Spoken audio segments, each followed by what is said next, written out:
পোড়ার মধ্যে আলু পোড়া দিতে না যাই, আমরা যেন আমাদের মুসলমান ভাইদের মধ্যকার বিভেদকে আরো বৃদ্ধি করতে সহায়তা না করি, আমরা যেন মীমাংসার পথ অবলম্বন করি, আমরা যেন তাদের মধ্যকার সম্পর্কের যে অবনতি হয়েছে সেটাকে দূর করবার চেষ্টা করি।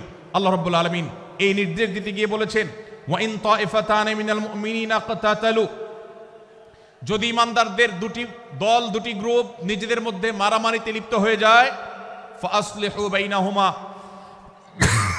তাহলে তোমরা সেই বিবাদমান দুটি দলকে মীমাংসা করবার চেষ্টা করবে। আজ আমাদের মধ্যে এরকম বহু বিষয়কে কেন্দ্র করে মুসলমানদের মধ্যে অনেক সময় মুখোমুখি অবস্থান আমরা দেখতে পাই, যা দুর্ভাগ্যজনক, যা হওয়ার কথা ছিল না। এমনকি জাগতিক বিষয়ে যেমন হয়, ধর্মের নামে, ইসলামের নামে আজ আমরা হাজার হাজার টুকরা হয়েছি। আজ গোটা বিশ্বে আমাদের মুসলমানদের যে অবস্থান দুর্বল হয়েছে, এর অন্যতম প্রধান কারণ হলো আমাদের অনৈক্য। আমরা যদি আজ আহলে কিবলা, আহলে সুন্নাহ ওয়াল জামাআতের অনুসারীরা নানান মত এবং পথের অনুসারী হওয়া সত্ত্বেও, নানান থট এবং পন্থার অনুসারী হওয়া সত্ত্বেও, আমরা যদি মৌলিক বিষয়গুলোর উপর সবাই ঐক্যবদ্ধ থাকতাম, আমরা যদি আল্লাহ তাআলার দেওয়া ইত্তিহাদ মাল ইখতিলাফ, বৈচিত্র্যময় ঐক্য, বিভিন্ন বিষয়ে মতভিন্ন থাকা সত্ত্বেও মৌলিক বিষয়ে ঐক্যমতে আমরা যদি থাকতে পারতাম, আমাদের মধ্যে যদি মুসলিম ভ্রাতৃত্ববোধ থাকতো, আমাদের মধ্যে যদি বলয় ভিত্তিক যে দেয়াল আর প্রাচীরগুলো আছে সেগুলো যদি না থাকতো, তাহলে আজ বাংলাদেশের বাস্তবতা হলো, বাংলাদেশে আল্লাহর কোরআন, আল্লাহ রাসূল সাল্লাল্লাহু আলাইহি ওয়াসাল্লামের হাদিসের আলোকে বাংলাদেশ আজ অটোমেটিক পরিচালিত হতো, ঠিক কিনা বলেন?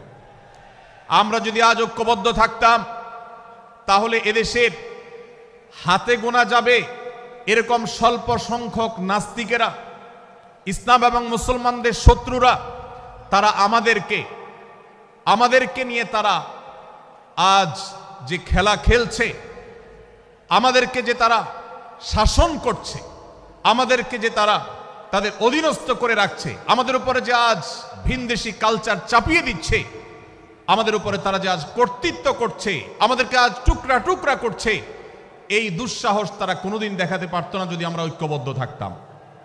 ভাইরা আমার, এই জন্য আমরা সব বিষয়ে সবাই একমত হব না। আজকের এই মাহফিলে যত মানুষ এসেছেন সবাই সব বিষয়ে একমত নন। এমনকি আজকের এই মাহফিল কর্তৃপক্ষ যে আয়োজন করছেন 3 দিন ব্যাপী, এই মাহফিলে আপনারা দেখেছেন এখানে কওমি এবং আলিয়া উভয় জায়গা থেকে বক্তা নির্বাচন করা হয়েছে, অসাধারণ সমন্বয় করা হয়েছে। এটি একটি ঐক্যের বার্তা। আমরা আশা করব মাঠ পর্যায়ে আমরা যারা কাজ করব, আমরা প্রত্যেকে আমাদের অন্য মতের, ভিন্ন মতের যে সমস্ত মুসলমান ভাইরা আছেন, তার সাথে আপনার কোনো থটগত মত পার্থক্য থাকতে পারে, চিন্তাগত কোনো ভিন্ন মত থাকতে পারে, কিন্তু দিন শেষে তিনি আপনার মুসলমান ভাই। তার আল্লাহ আর আপনার আল্লাহ এক, তার রাসূল এবং আপনার রাসূল এক, তার কেবলা এবং আপনার কেবলা এক, তার কোরআন আর আপনার কোরআন এক, তার নামাজ আর আপনার নামাজ এক, তার রোজা আর আপনার রোজা এক, তার যাকাত এবং আপনার যাকাত এক, তার সাথে আপনার মোটা এবং মৌলিক বিষয়ে কোনো মত পার্থক্য নাই।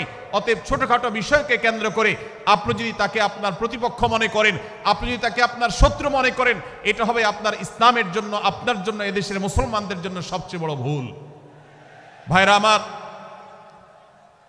হারদুই হযরত আশরাফ আলী থানভী রহমতুল্লাহ আলাইহির সর্বশেষ খলিফা আবরুল হক সাহেব রহমতুল্লাহ আলাইহি বলতেন, दीन के हर काम करने वालों को रफीक समझो, फरीक ना समझो। যারাই আল্লাহর দ্বীনকে বুলন্দ করবার জন্য, যারাই আল্লাহর দ্বীনকে সেবা দেওয়ার জন্য, খেদমত করার জন্য কাজ করছে, তার পদ্ধতি তোমার থেকে ভিন্নতর হতে পারে, তাকে তুমি তোমার বন্ধু মনে করো, সহযাত্রী মনে করো, পথযাত্রী মনে করো, সহযোদ্ধা মনে করো, তোমার প্রতিপক্ষ মনে করবে না। প্রিয় ভাইরা আমার, আজ বাংলাদেশে ইসলাম যতটা পিছিয়ে আছে তার প্রধান কারণ হলো আমাদের অনৈক্য।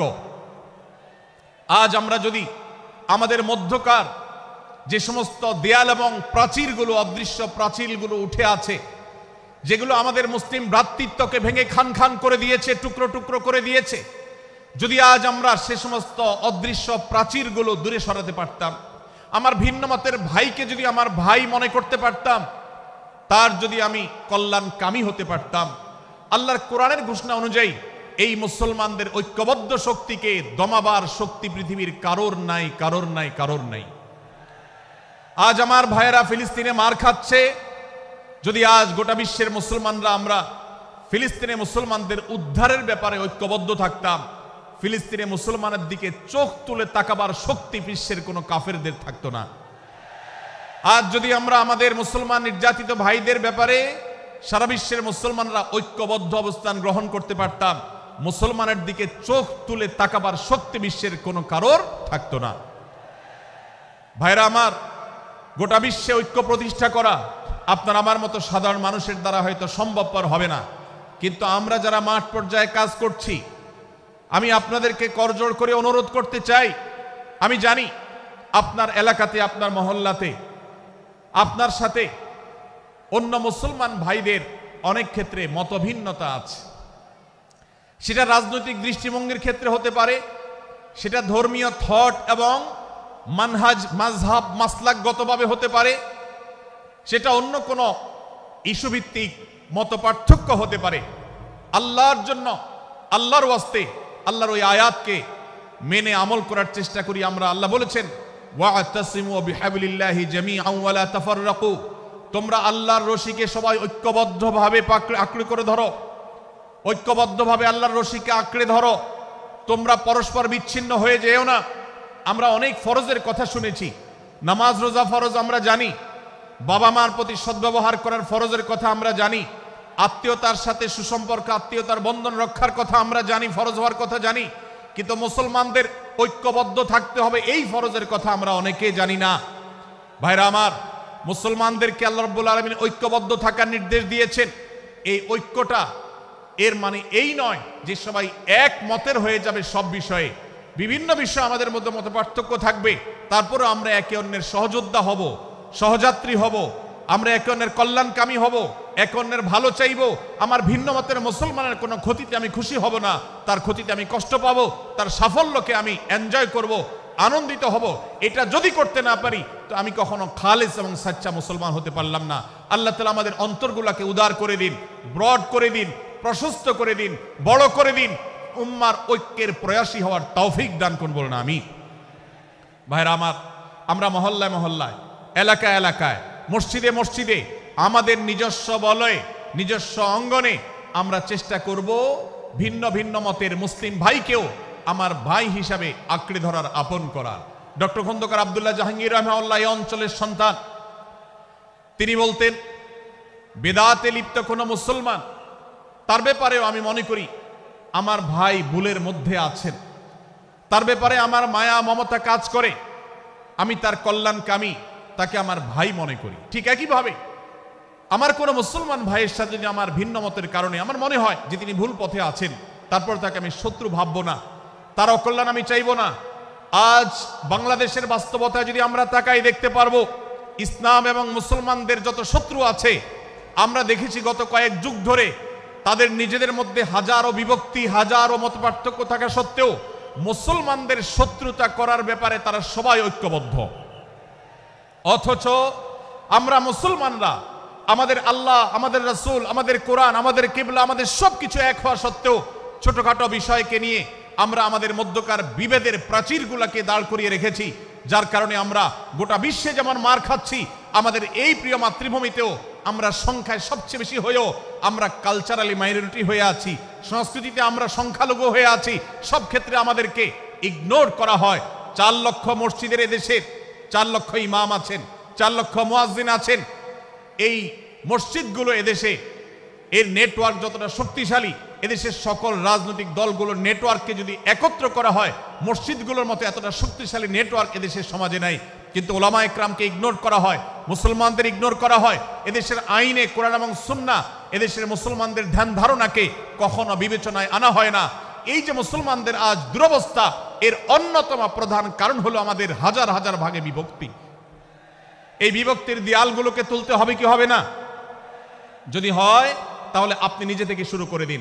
আপনি যেই মতই লালন করেন না কেন, আপনার ভিন্ন মতের মুসলমানকে আপনি ভাই মনে করবেন, তার সাথে বুক মেলাতে আপনার কষ্ট হবে না, তার সাথে বসতে আপনার অসুবিধা হবে না। ভিন্ন মতের আলেম, এক মতের আলেম আরেক মতের আলেমের সাথে বসতে অসুবিধা হবে না, এক মতের অনুসারী আরেক মতের অনুসারীকে ভাই বলতে অসুবিধা হবে না। আমরা সোশ্যাল মিডিয়াতে নিজেদের মধ্যে কামড়াকামড়ি করব না, নিজেদের মধ্যে আমরা ঝগড়া বিবাদ করব না। এবং যদি কেউ বিবাদে লিপ্ত হয়, সূরা হুজরাতের 9 এবং 10 নম্বর আয়াতের শিক্ষা বলছে, মুসলমানদের মধ্যে দুটি দল যদি মারামারিতে লিপ্ত হয়, তুমি সেখানে গিয়ে খোঁচাখুচি করে মারামারি বানানোর তো প্রশ্নই ওঠে না। বরং আল্লাহ বলছেন যে ফাসলিহু বাইনাহুমা, তাদের উভয়ের মধ্যে মীমাংসা করবার জন্য তুমি উদ্যোক্তা হও, তুমি উদ্যোগী হও। ভাইরা আমার, আমরা অনেকেই হয়তো জেনে থাকবো মিথ্যা এটা আল্লাহর জমিনের সবচেয়ে বড় জঘন্য অপরাধগুলোর মধ্যে থেকে একটি। একজন মুসলমান কোন অবস্থাতে মিথ্যা বলতে পারে না, কিন্তু কোন মুসলমান যদি অন্য মুসলমানের সাথে কখনো বিবাদ বিতণ্ডায় লিপ্ত হয়ে যায়, দুজন মুসলমান বা দুটি বলয়, দুটি পক্ষ, দুটি গোষ্ঠী মুসলমানদের, তাদের মধ্যে যদি কোনো বিষয় যদি ভুল বুঝাবুঝি তৈরি হয়, ভিন্ন মত সৃষ্টি হয়, একে অন্যের সাথে শত্রু ভাবাপন্ন হয়ে যায়, তাহলে তাদের দুইজনের মধ্যে বা দুই পক্ষের মধ্যে মীমাংসা করবার জন্য কেউ যদি মিথ্যা কথাও বলে, অর্থাৎ আপনি এক পক্ষের কাছে গিয়ে বললেন, ভাই আপনি যাকে এত খারাপ মনে করছেন, যার ব্যাপারে আপনি এতটা রাগান্বিত হয়ে আছেন, আমি তো জানি তিনি আপনার ব্যাপারে অনেক সফট চিন্তা রাখেন, আপনার ব্যাপারে অনেক ইতিবাচক ভাবনা রাখেন, আপনার ব্যাপারে অনেক সুধারণা পোষণ করেন। আপনি যদি একজন মুসলমানের কাছে গিয়ে, এক পক্ষের কাছে গিয়ে যদি এই কথাটা বলেন, বাস্তবে তিনি যদি এটা নাও বলেন, তারপরেও আপনি যদি এই মিথ্যা কথা বলেন, এই মিথ্যা এটা শুধু জায়েজ নয়, বরং এই মিথ্যাটা এর মাধ্যমে আপনি যে তাদের পরস্পরের সম্পর্ককে ভালো করার চেষ্টা করেছেন, এর মাধ্যমে আপনি আল্লাহর কাছে নেকি এবং সওয়াব পাবেন ইনশাআল্লাহ। ভাইরা আমার, তাহলে দুজন মুসলমান, দুটি পক্ষ, দুটি দল, দুটি বলয়, দুটি গোষ্ঠী যদি কখনো ভিন্ন মত তাদের মধ্যে তৈরি হয়, সেটা যদি মারামারিতে গিয়ে পৌঁছায়, সেটা যদি বিবাদ বিতণ্ডা পর্যন্ত গিয়ে পৌঁছায়, আমাদের কাজ হবে মধ্যে থেকে সেটাকে মীমাংসার মাধ্যমে দূরত্বকে কমানোর। আমরা কখনো দূরত্ব বাড়াবো না, পারলে দূরত্ব কমাবো। ডক্টর খন্দকার আব্দুল্লাহ জাহাঙ্গীর রহমতুল্লাহ একটা কথা বলতেন, মুসলমানদের বাড়িতে যে আগুন লেগেছে, বিভেদের আগুন, মতবিরোধের আগুন, মত পার্থক্য, এটা মতবিরোধে যে পৌঁছে গেছে, এ আগুন তিনি বলতেন, আমি নিভাবার মতো শক্তি আমার নাই, এত পাওয়ার নাই যে বহুদা বিভক্ত মুসলমানদেরকে আমি ঐক্যবদ্ধ করে ফেলবো, এত শক্তি আমার হাতে নেই। কিন্তু একটা শক্তি আমার কাছে আছে ভাই, সেটা হলো যে বিবাদমান মুসলমানদের মধ্যে বিবাদ যেন আর না বাড়ে, বিবাদের যে আগুন লেগেছে সে আগুনে যেন আর ঘি ঢালা না হয়, কেরোসিন ঢালা না হয়, সেজন্য আমি ভূমিকা রাখতে পারি। আমি আপনাদেরকে বিনয়ের সাথে অনুরোধ করতে চাই, যত বিষয় নিয়ে আমাদের মুসলমানদের পরস্পরের মত পার্থক্য আছে, হতে পারে সেটা মাসআলা নিয়ে, হতে পারে সেটা রাজনৈতিক অবস্থানকে কেন্দ্র করে, হতে পারে অন্য কোনো বিষয়কে কেন্দ্র করে, আল্লাহর ওয়াস্তে আপনি বিভেদ মিটাতে পারেন আর না পারেন, বিভেদ যেন না বাড়ে সেজন্য আপনি অবস্থান গ্রহণ করবেন, বিভেদ বাড়ার ক্ষেত্রে কোনো ভূমিকা পালন করবেন না, এবং সব সময় উম্মার ঐক্য প্রয়াস চাইবেন, প্রয়াস চালাবেন, উম্মার ঐক্য চেষ্টা করবেন।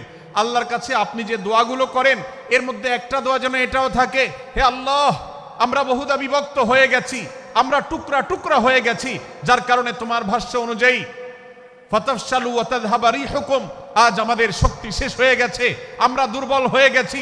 আজ বাংলাদেশের বাস্তবতা যদি আমরা বলি, যে দেশের 90-95 ভাগ মানুষ মুসলমান, সে দেশে আজ হাতে গোনা কিছু নাস্তিক, কিছু ইসলাম বিদ্বেষী, মুসলমান বিদ্বেষীরা, তারা আমাদেরকে আজ উঠা বসা করায়, তারা আমাদের আইন নির্ধারণ করে, তারা আমাদের শাসক নির্ধারণ করে, তারা আমাদের সব বিষয়গুলোকে নির্ধারণ করে দেয়। আমাদের সন্তানরা পাঠ্যপুস্তকে কি পড়বে সেটাও ইসলাম বিদ্বেষীরাই ঠিক করে দেয়। ভাইরা আমার, এই অবস্থার যদি পরিবর্তন চাই, তাহলে আমাদের মধ্যকার দূরত্বগুলো কমাতে হবে। এজন্য আপনার দোয়ার মধ্যে আল্লাহর কাছে নিবেদন করুন, আল্লাহ আপনি আমাদের মধ্যকার বিভেদগুলো কমিয়ে দিন, আল্লাহ আমাদের ওলামাদেরকে ঐক্যবদ্ধ করে দিন, আল্লাহ আমাদেরকে ইত্তেহাদ মা আল ইখতিলাফ, বৈচিত্র্যময় ঐক্য, মতভিন্ন থাকা সত্ত্বেও মৌলিক বিষয় ঐক্যবদ্ধ হওয়ার তৌফিক দান করুন। সীসাঢালা প্রাচীরের মতো আমাদেরকে কাঁধে কাঁধ মিলিয়ে আল্লাহ এবং তার রাসূল সাল্লাল্লাহু আলাইহি ওয়াসাল্লামের আদেশ নিষেধকে ব্যক্তি, সমাজ, পরিবার, রাষ্ট্রে সর্বত্র বাস্তবায়নের জন্য কাজ করার তৌফিক দান করুন। আমরা আমাদের দোয়ার মধ্যে মুসলমানদের ঐক্যের জন্য দোয়া করব তো ইনশাআল্লাহ। আল্লাহ তাআলা আমাদেরকে সেই তৌফিক দান করুন। ভাইরা আমার, তাহলে সূরা হুজুরাতের তৃতীয় শিক্ষা বলছিলাম 9 থেকে 10 নম্বর আয়াতে আল্লাহ রাব্বুল আলামিন মুসলমানদের মধ্যে যদি কখনো বিবাদ, বিতণ্ডা, মারামারি, হানাহানি সৃষ্টি হয় তাহলে সেটিকে মীমাংসা করবার কথা বলেছেন। অতএব যদি কোনো স্বামী স্ত্রীর মধ্যেও কখনো মনোমালিন্য তৈরি হয়, আপনার যদি সেখানে ভূমিকা রাখবার সুযোগ থাকে, আপনি চেষ্টা করবেন উভয়ের মধ্যে দূরত্বটা কমাবার জন্য।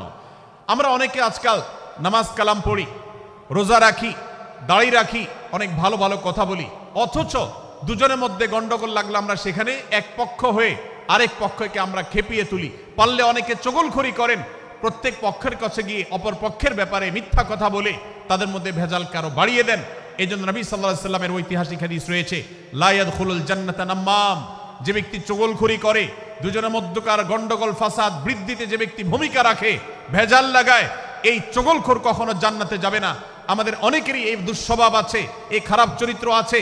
সূরা হুজুরাত এই যেন আমাদের আজকের যে সমাজ বাস্তবতা আছে, আমাদের যে ব্যাধি আছে ব্যক্তিগত পর্যায়ে, আমাদের পরিবারের, সমাজের সর্বত্র যে ব্যাধিগুলো ছেয়ে গেছে, সূরা হুজুরাতের প্রতিটি আয়াত যেন সেই ব্যাধির সবচেয়ে বড় মহৌষধ, সেটা যেন সবচেয়ে বড় প্রতিষেধক, সেটা যেন সবচেয়ে বড় সমাধান।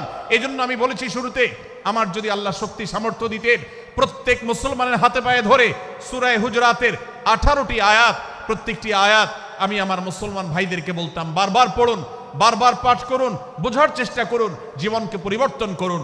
এদেশে নামাজি মুসলমান আপনি কম বেশি পাবেন, এদেশে রোজাদার মুসলমান কম বেশি পাবেন, এদেশে হজ আদায়কারী মুসলমান কম বেশি পাবেন, এদেশে তাসবিহরত মুসলমান কম বেশি পাবেন, কিন্তু এদেশে আচার আচরণ, কাজ কারবার, আখলাক এবং বান্দার হক এবং অধিকার, অন্যের অধিকার সংশ্লিষ্ট বিষয়ে সচেতন মুসলমান আপনি খুব বেশি পাবেন না। আর এই জন্যই আমাদের জান্নাতের পথে অনেক বড় অন্তরায় হয়ে আছে। আজ আমাদের চরিত্রগুলো নষ্ট হয়ে গেছে। আমরা নামে মুসলমান, আমরা চগলখড়ি করি, আমরা নামে মুসলমান, দুজনের মধ্যে গন্ডগোল সৃষ্টি করে দেই। গন্ডগোল আগে থেকে সৃষ্টি থাকলে সেটাকে বাড়াবার চেষ্টা করি। আমরা নামে মুসলমান, আমাদের শিষ্টাচার নাই, আদব নাই, লেহাজ নাই। এই জন্য সূরা হুজুরাতের প্রতিটি আয়াত আমাদেরকে শিক্ষা দেয়। আল্লাহ তাআলা আমাদের সকলকে এই শিক্ষাগুলো আজ